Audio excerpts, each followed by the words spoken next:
Once again, guys, this is Tru'Nature from the Balled Rasta podcast, and I have one of my best trainer in the whole world here, Sam Taylor, here with me.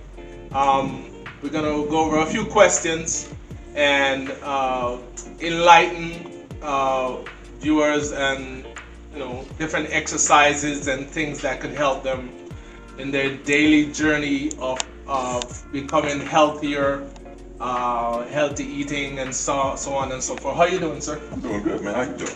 All right, good. Nice to see you here. Always. We're just gonna get right into it. Okay. All right. You're a trainer. How long you been a trainer for? I've been doing it correctly about 30 years. About 30. And I've been doing it for about 33 years. Oh, okay. So that you're a veteran in this case, so to speak. What are different aspects of your exercise program? So it really depends on the clientele, whether you are a professional athlete, someone running track, someone that's never worked out before. There's a lot of different aspects to training, so you have to approach everybody kind of like, almost like with sports training, you have sports specific training. So even with my clients, you may have two women that are twins. They may require two totally different workouts. So it really depends on the person. How do you determine the proper amount of weight for the client?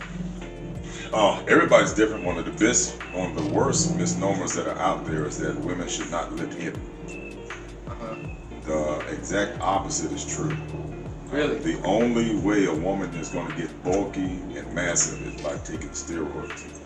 Women naturally do not make enough testosterone in order to put on a lot of bulky muscles. So the women that you're seeing that look really big, they're taking it's a little bit more than vitamins that they're taking.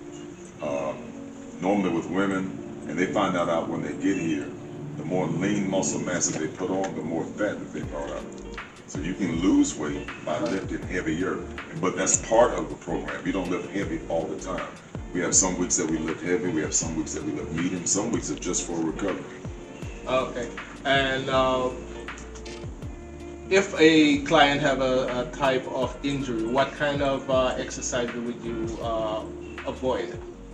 So I'll use a knee injury as an example. That's a lot of people have knee issues. The doctors will tell you, most doctors would tell you, do not do squats and do not do lunges when you're doing your workouts. And the exact opposite is true. There's a way that you can work your way down into a squat that repairs the knee if you do it correctly. We use a lot of bands, we use a lot of ball physiotherapy to help you have hip corrective and knee corrective exercises that will help you with your squat. So to tell somebody with knee injuries they shouldn't squat, that's correct if you're doing the squat wrong. It will make your knee stronger if you do the squats right. Okay. If let's say a client show up and they're stressed or upset, how would you approach that situation? So I would say it's probably 95% of the people that I train. So whether you're a pastor, whether you're a doctor, whether you're a CEO, everybody comes with stress. One of the things that happens when you work out, your body releases a lot of endorphins while you train. And some people call it like a runner's high. The body releases a lot of endorphins, and those endorphins will go to every cell in your body, and they make you relax, so you release the stress. And that's why for a lot of people, working out can become addictive just for that reason. As soon as you finish training, you feel a lot better. The problem may still exist, but at least your ability to handle the problem, you feel better. Okay. And what age ranges are your clients? 8 through 87. You hear that, guys? 8 through 87. So there's no limits. There's no limits here as far as exercises is concerned. So don't find any excuses at all for a reason not to exercise, so to speak. The 87, I mean to cut you off, but the 87-year-old didn't start training until she was 72. Wow. That's when she started. That is impressive and exciting at the same time, and motivating. Absolutely. Make me want to go out there and lift some weights. If a client is acting disruptive or making others uncomfortable, how do you approach that situation? Well, there's two options. I consider our space where we train a safe space. So I have everybody from, without getting too deep, women that have been molested as children, but they still carry that burden. There are people that have newly divorced, some people that have lost spouses. This is a safe space for them to come train. So Correct. we have somebody that comes in that's disruptive, and I'll sit down with them. You have two options: either we can help you with your issue, get you better, or you got to go. You can't stay. You're right. You're right, and that speaks of volume in terms of you don't want to have a workspace that you don't feel comfortable coming. That's not good for Absolutely. clientele or anything like that. Absolutely. How do you monitor clients' progress and update them in terms of how they go about their workout? So everybody in every group that I train, and we start at 4:30 in the morning. Sometimes I don't get done till about, Did you say 4:30? first workout is at 4:30 a.m. Last workout doesn't start until 7 p.m. So it really depends on some of the people that have been in. I've got people that I train. I've been training for 25 years. I have some people that I train that are newbies. So the ones that are 25 years old, they've been training for 25 years. They enjoy just coming to train. So they're in pretty decent shape. We'll take measurements with them once a month. The new people, we normally take measurements once a week. Everybody that comes in, you have to bring your blood work. So that's how I track you long term, because I have to make sure what we're doing for you is making your blood better. The blood does not lie. So if your glucose levels are still high and they need to be going down, it's either obviously it's going to be your eating schedule, or I guess, and my people are very honest with me. They'll call me and be like, "Hey man, I was eating ice cream at 3 o'clock in the morning." And I'll be like, "All right, I got to work out for that." So we get rid of the ice cream, but the whole group pays the price for the 3 a.m. ice cream. All right. While we're on the ice cream, what ice cream is best for us to eat? Non-dairy or no ice cream, or what do you recommend if somebody have a sweet tooth? So I like to look at things long term, and I like to look at things as a lifestyle change. I don't tell people not to eat ice cream. I tell people, if you are going to eat it, at least try to get the organic. The reason why I say the organic, if you eat from like a regular dairy cow that's been injected almost on a weekly basis to make sure that they make them produce milk 24/7 because they make the cow's body think that it's pregnant. Right. So you have to use a hormone for that. That hormone for that is bad for you. Yeah. So that's been linked to cancer. It's been linked to diabetes. It's been linked to hormonal disorders. So I tell people, don't eat that ice cream. Find an organic ice cream. Correct. That is good for you. Cream, despite what a lot of people say, is actually good for you. Some saturated fats are good for you. Our monounsaturated fats are good for you. That's the kind of stuff you want to put in your body. What do you think is the most important aspect of a trainer's job?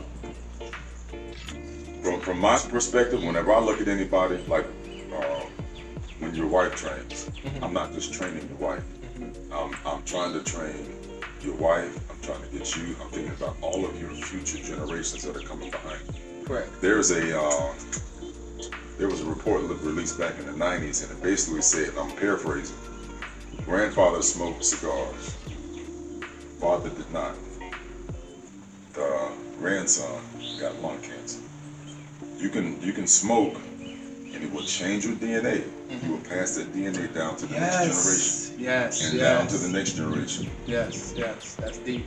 And but the same way that you can change your DNA for the bad, you can change your DNA for the good. Yeah, that is so much. That's a deep answer right here. I wasn't thinking of that. Workout wise, how often do you recommend that your clients work out? Depending, like if you were somebody that just came off the street, didn't work out at all, and not worked out at all, I would say maybe 2 to 3 times a week. One of those being a recovery workout. Someone that's been training for a minute, you could probably do 3 to 4 times a week. One of them being a recovery workout, and I have some people that train 6 days a week. But kind of like with me, training is mental. It's a great stress reliever, so I don't mind doing it 6 days a week. Because it's easier for me to work out than it is for me not to work out because I understand the benefits of training. All right, so we're getting down to the last couple of questions here. Describe a time when you have to motivate your client. They were struggling so bad, right? And I know that a lot of people struggling just even their first workout, or to be on a consistent basis workout for the betterment of their health. So what I do that's really helped me out throughout the years is that every crew, they get a message from me every day whether they get the workout or not. And I'll send the same message to that whole crew, but that whole crew, everybody knows each other. They know the good, the bads, and they will, I may start the conversation, but they will finish the conversation. Say like, for example, if somebody was having not a good day and they expressed it on the text, all the other ladies and all the other men will contact that person via text or by phone call and say, hey, what's going on? How can we help? You know we can't work out without you. Kind of like a check-in. Yeah. Yeah. You the glue that holds everybody together. Everybody has bad days, so why don't you just still try to make it to the workout and let's work this thing out together. Absolutely. That to me I really like because each training crew has become their own community. Keep each other accountable, so to Absolutely. speak. Absolutely. All right. So for the last ones that I want to talk about is our eating habits. We of African descent, Afro-American, Afro-Caribbean, we like certain type of foods, the rice, the flour, all these type of different foods and seasoning that is no good for us, and we know it. We know that diabetes and things like that running our family. My mom is diabetic, and we as descendants of our parents have to watch what we eat. Correct. Right? Do you recommend rice? And if so, what type of rice? Do you recommend flour? If so, what type of flour? Meat. How much meat should we be eating? I mean, you know. So especially with people of our descent, Yes. we have a specific genetic makeup. Right. So we can eat some things, and for example, I'm only using this as an example. We could eat something that would be good for us. Somebody of Caucasian descent would eat it and would not have the same effect. So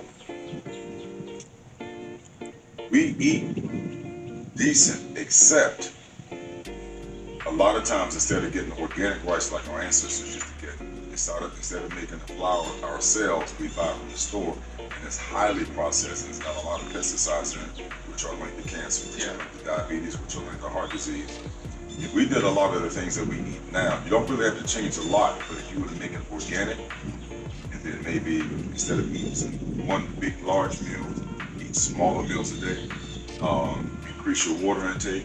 And one of the things that our ancestors used to do on a consistent basis, at least, and I remember this growing up, sometimes once a week, sometimes once a month, they wouldn't eat anything.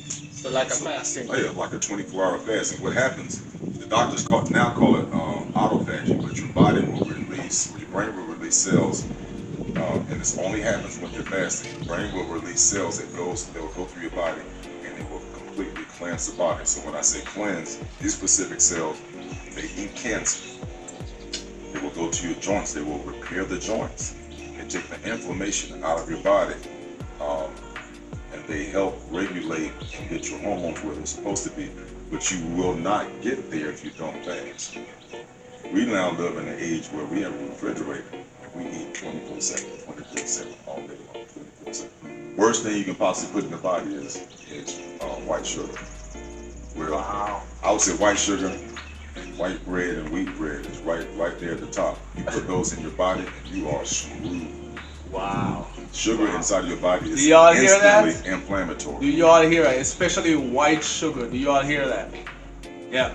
So we come to the end of this podcast, but more importantly, I want to let my audience know where they could reach you if they want different ideas, if they want to join your workout program. Where can my audience reach you? You can go, if you Google TaylorMadeBodies.com, TaylorMadeBodies.com. You guys hear that? you can get through there. You can hit me on the email. The email is sam.taylor.tmb. That's T as in Tom, M as in Mike, B as in boy, @gmail.com. At gmail.com. And this is True Nature from the Ballad Rasta podcast. This is the awesome Sam Taylor with all the workout program that you could think of. You could hit him up on all his social media website. And if you need me, you could if you need to reach out to him through me, you could always reach me on all of my social media platform. So out for now. We'll catch you on the next podcast. Thank you very much, Sam. Man, All right, sir. appreciate you, bro. All right.